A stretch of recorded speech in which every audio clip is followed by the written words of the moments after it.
Salut toi, bienvenue sur ma chaîne YouTube Samuel Kabit. Les blancs de la RDC après un chan gâché par la Covid-19, c'est sur la vidéo d'aujourd'hui. Dans la vidéo, je vais parler sur les sportifs. Je vais commencer par dire le jeu. Je vais donner mon avis sur le jeu produit par la RDC au cours de ces chans.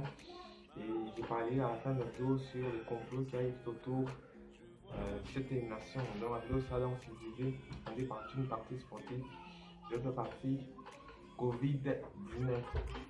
Alors, sans plus tarder, nous passons à la vidéo tout de suite.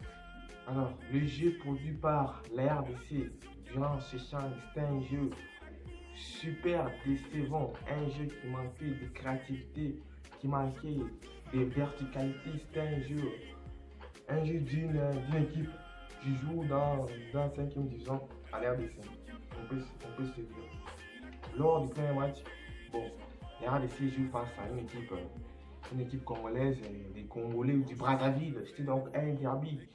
Un derby avec, vous savez tous qu'à chaque derby, un match de derby, c'est un match particulier où vous êtes transcendé, où vous avez des frissons partout. Les Congos du Brazzaville, ils sont là. Mais le jeu qu'on a produit, c'est un jeu décevant. C'est comme si les joueurs s'en foutaient, ils n'étaient pas transcendés par les derbies. Donc, bon, il fallait, je ne sais pas quoi. On a fini par gagner le match, mais sans convaincre. On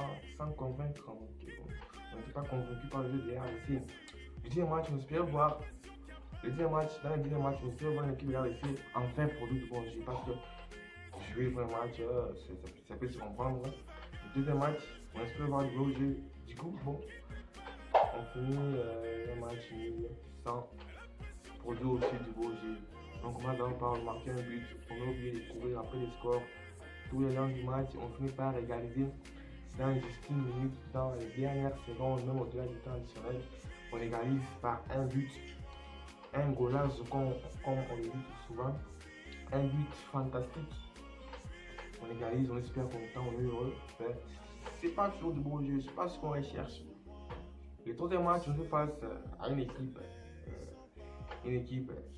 dirigée, les ménages dirigés comme on les appelle. Dans ces matchs aussi, on ne produit pas du beau jeu, pas de verticalité, il y a que des passes horizontales, c'est pas bien. Un jeu qui manque totalement de vie, même si on marque un but, un golazo, qui met un but digne d'un Ronaldo, c'est fantastique. On essaie de jouer, on déjoue, on nous égalise, on finit par marquer un match qui passe et but. On l'emporte, on est super content, la victoire, 7 points, premier du groupe, c'est tranquille, on est heureux, mais pas du beau jeu, donc on n'est toujours pas convaincu par le match réalisé. Le quatrième match, on joue face à une équipe organisatrice de la compétition, les Cameroun.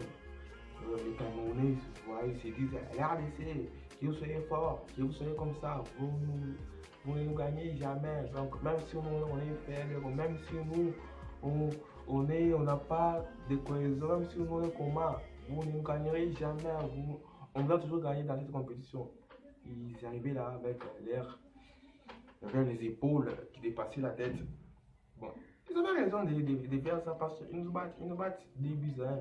Une équipe dans ce match qui ne convainc pas toujours, qui marque le premier but, certes, mais qui par des erreurs individuelles s'est fait rattraper et dépasser au score. Un gardien m'attend, on dirait que c'est un gardien qui joue dans je sais pas si la 10e division existe en RDC.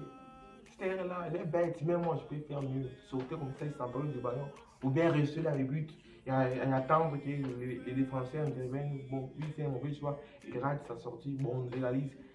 Cette erreur a été bête. Je disais, une erreur bête du gardien. Bon, le gardien m'attend, on dirait que c'est un gardien qui joue dans la 2e division, je ne sais pas si ça existe. Cette erreur-là, elle est très bête. Très bête. Et pareil, c'est digne d'un enfant de 2 ans. Moi, je peux faire mieux que ça. Même moi, je peux faire ça. Sauter comme ça, il s'envole le ballon.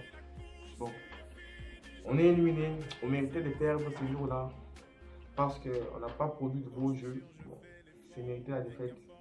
Alors, l'élimination de la RDC peut être expliquée par les complots qui a eu autour avant les matchs parce que les Camerounais, eux, ils ont, ils ont comploté, ils ont joué avec la Covid-19, ils ont inventé des histoires de coronavirus, 22 cas, 22 joueurs positifs à la COVID-19.